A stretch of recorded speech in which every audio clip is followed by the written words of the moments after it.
એક આવું ગામ હતું ને એમાં ભરતારામ સાધુ સિદ્ધ સાધુ ઈ ગામની અંદર ગામને ગોંદરે સરસ મજાનો સત્સંગ થાય.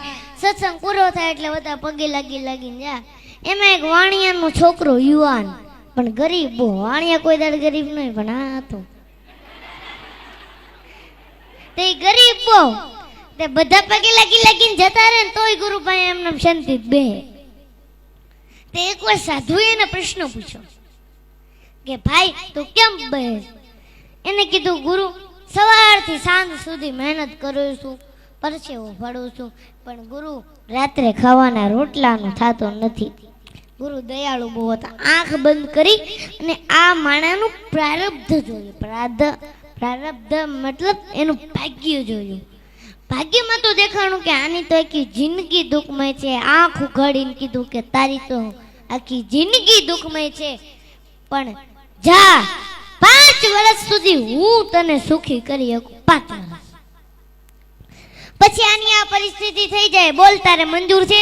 એને કીધું કઈ વાંધો નહીં ગુરુ, પણ આ સુખ મળ્યા પછી દુઃખ બહુ વહમું લાગશે, વિચાર કરી લે.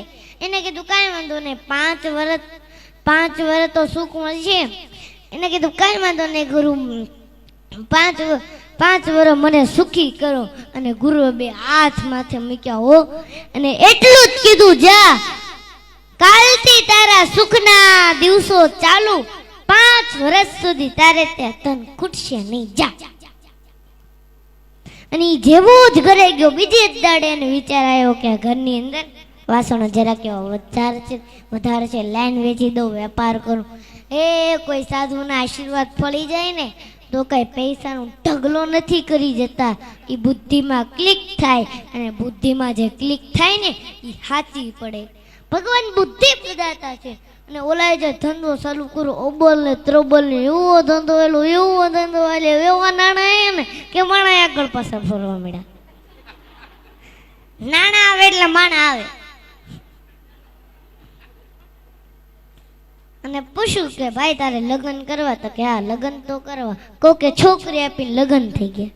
અને પછી હું એક વાત તમને કહું ને, આપણે બધાને મગજમાં ઉતારવા જેવી છે. ઈ બાએ વિચાર્યું કે ભેગું કરવું જ નથી. હા સમજવા જેવી વાત, ભેગું કરવું જ નથી.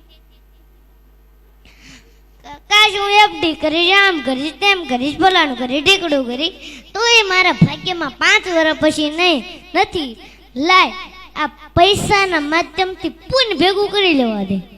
મોટા મોટા સત્કર્મ કરાવે, કુવાઓ ખોદાવે, વાવું ગળાવે, જનતા અનક્ષત્રો ચાલુ કર્યા. આવા સંતોને બોલાવી મોટા મોટા સત્સંગના પારાયણો કરાવ્યા. અને 5 વર્ષ પછી ઓલા સિદ્ધ સાધુ પાછા ફરતા ગામમાં આવ્યા. અને આખું ગામ પાછું ભેગું થયું. અને ઓલા તો ભાઈ આ ગુરુ ફેલા હતા, દોડતો આવ્યો, ધૂળમાં દંડવટ કરવા માંડ્યો. એને કીધું કેમ છે ભાઈ? તો કે ગુરુ જ્યારથી તમારી દ્રષ્ટિ મારા ઉપર પડી છે ત્યારથી ઈશ્વરે મને 1000 હાથથી દેવાનું ચાલુ કર્યું છે, પાછું વળીને જોયું નથી.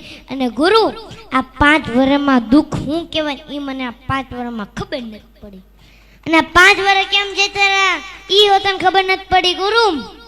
અને કીધું તૈયાર થઈ જાજે, 2 દિવસ પછી તારા 5 વર્ષ પૂરા થવાના છે અને જે પરિસ્થિતિ હતી એ જ ચાલુ થાય.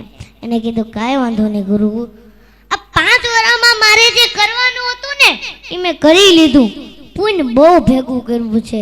અને ગુરુએ ફરીને આંખ બંધ કરી હો અને સમાધિમાં જ્યાં જોયું તા તો ઈશ્વરના દરબારમાં ચોપડા પુંજીના જમા. ભગવાન એનું જે ભાગ્ય લખ્યું હતું ને એની જગ્યાએ ફેરવી નાખ્યું કે આ જીવન સંપત્તિવાન રહેશે.